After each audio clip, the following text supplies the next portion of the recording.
Existem várias maneiras de se fazer esboço e aqui na plataforma a gente usa habitualmente dois, um mais até. Eu vou mostrar para vocês 3 maneiras de se fazerem esboço no poliéster que dá super certo e que vocês podem escolher qual que vocês preferem utilizar. Eu sempre falo para os alunos que o ideal é que vocês façam o seu esboço, tá? Eu até entrego o esboço vetorizado, eu vou mostrar para você o que é daqui a pouquinho, mas o ideal é que você aprenda a esboçar, porque aí, desta forma, você começa a se familiarizar melhor com os valores tonais. Vale lembrar aqui, né, que o valor tonal, a gente precisa fazer um mapeamento, e desse mapeamento a gente faz o esboço. Então, uma vez que você começa a fazer o seu próprio esboço, fica mais fácil você atingir o objetivo, que é chegar a ser uma artista autoral e não copiadora de tutoriais, tá? Então vamos lá, vou mostrar um por um aqui. O primeiro seria esse aqui. Esse esboço aqui é um esboço direto na superfície de poliéster, tá? Inclusive foi assim que eu utilizei no tutorial da borboleta. E por que que eu utilizei ele? É um esboço onde eu fiz em cima do próprio poliéster. Porque eu não tinha, a minha impressora parou de funcionar naquele dia, eu precisava fazer o esboço, né? Imprimir o esboço vetorizado. E como eu não tinha tempo de mandar para uma gráfica, eu tinha aquele momento para fazer essa pintura, eu peguei da tela do meu próprio computador. Então eu peguei e prendi na tela do meu computador e passei o risco normal, tá? Então o risco, ó, tá aqui em cima mesmo, em cima da borboletinha, ó, tá? É o lápis direto aqui. Usei o lápis de cor, tá? Quando eu faço esboço direto no poliéster, que é raro, raríssimo, mas se acontecer eu vou fazer e vou usar lápis de cor, porque o lápis de cor se mistura bem com outros lápis de cores.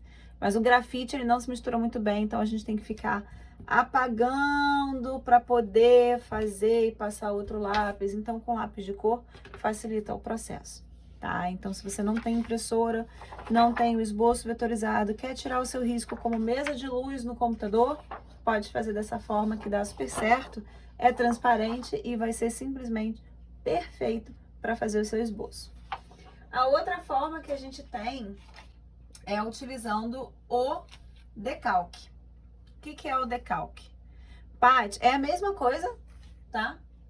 Que você vai fazer, que você fez aqui, passou o risco em cima da imagem de referência, é a mesma coisa, só que por decalque. Eu vou mostrar antes o vetor, para você entender do que eu estou falando, e a maneira como você pode fazer manualmente, tá? Ó, aqui embaixo é o vetor. Eu fiz no iPad, eu peguei com a caneta e fiz o mapeamento passando os valores tonais e ficou dessa forma aqui. Então, eu sei, ó, que eu preciso fazer as alterações de cores, né, os meus valores tonais aqui. E aí, eu simplesmente imprimo e prendo a folha. Tem que prender a folha de forma que ela não saia, tá? Durante todo o processo que você esteja trabalhando, essa folha não vai sair daqui. E a forma que a gente trabalha é, o tempo todo, tem que deixar esse espaço para colocar uma outra folha aqui embaixo, ó. Porque você vê a linha, mas a gente termina a pintura sem olhar para a linha. Fazendo os detalhes, colocando papel aqui embaixo, tá certo? E dessa forma você consegue fazer os detalhes.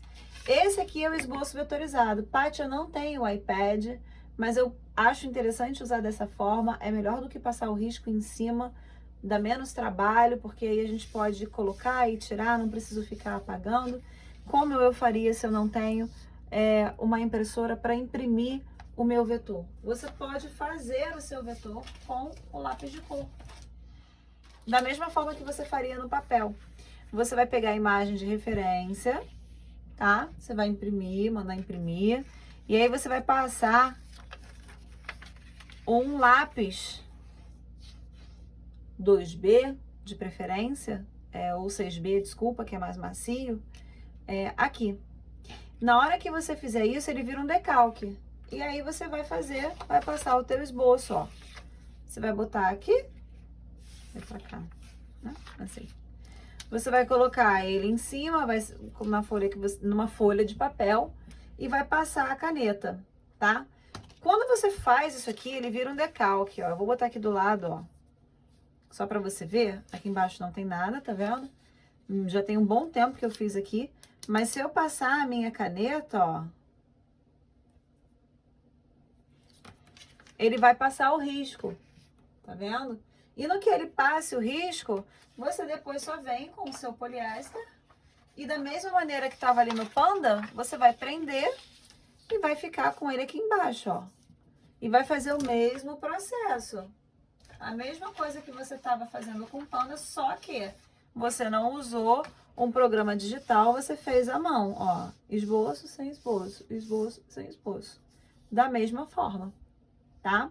Se você achar melhor, você passa uma caneta, que nem eu fiz aqui, ó, deixei mais forte, para você visualizar melhor do que com lápis por baixo. Também pode. Você fez o seu vetor, só que à mão, tá? Isso aqui é um vetor também, é o seu esboço. Vetor são linhas, ok? Só que você fez à mão. A terceira forma da gente fazer o esboço é usando a própria imagem de referência. É possível você usar a própria imagem de referência, tá? Embaixo. E você vai prender da mesma forma, deixando uma ponta para que você possa passar o papel embaixo, tá? Essa é a imagem de referência sendo usada como vetor. É uma das praticidades do poliéster que você pode colocar. Particularmente, eu prefiro usar o vetor. Mas é que este tigre, como ele tem muitas marcaçõezinhas, eu achei mais fácil, são marcações fortes, eu achei mais fácil usar o próprio vetor, a própria imagem de referência dele, tá? Ela é suficiente. E, inclusive, você pode utilizar a imagem de referência dele de várias formas. Você pode usar ela assim, você pode usar ela modificada, trabalhada, puxando mais os tons. Aqui no caso, eu joguei os tons mais frios para deixar mais aparente as partes mais claras. Eu poderia ter usado tranquilamente esse esboço aqui também, tá? Essa imagem impressa para esboço. Você que vai decidir o que você quer utilizar, tá? Então, todos os tutoriais, em cada um aqui na plataforma, eu utilizei de uma forma. Alguns eu utilizei com a imagem de referência, outros eu utilizei por vetor, tá? E, no caso, a borboleta eu utilizei passando decalque por cima. Mas você pode utilizar da maneira que você achar mais conveniente para você. O importante é isso não te parar. Você escolheu uma forma mais fácil e não precisa ser necessariamente essa forma que você vai usar para sempre. Você tem a capacidade de mudar e você pode usar várias formas e para cada projeto escolher uma forma diferente, ok? Você pode ficar livre. Agora eu vou te mostrar como é que a gente vai prender a folhinha. O jeito que a gente vai prender o poliéster no seu esboço, é importante a gente fazer algumas considerações aqui, tá? Deixa sempre uma ponta, prenda direitinho, prenda certinho. Eu prendo com durex mesmo, você pode usar fita crepe. Por que eu prendo com durex? Porque aqui, nesse caso aqui, eu não vou usar esse panda.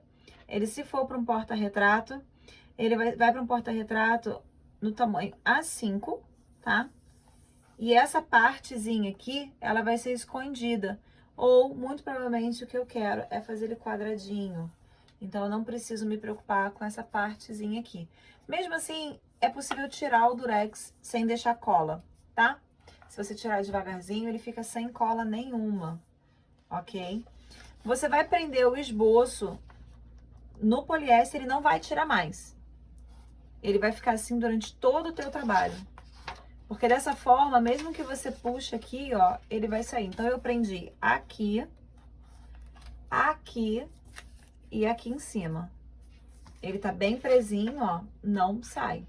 Se você quiser, você pode prender ele aqui, se ele tiver em tamanho A4, né? Pode prender ele nas pontas, em 3 pontas e deixar só em uma.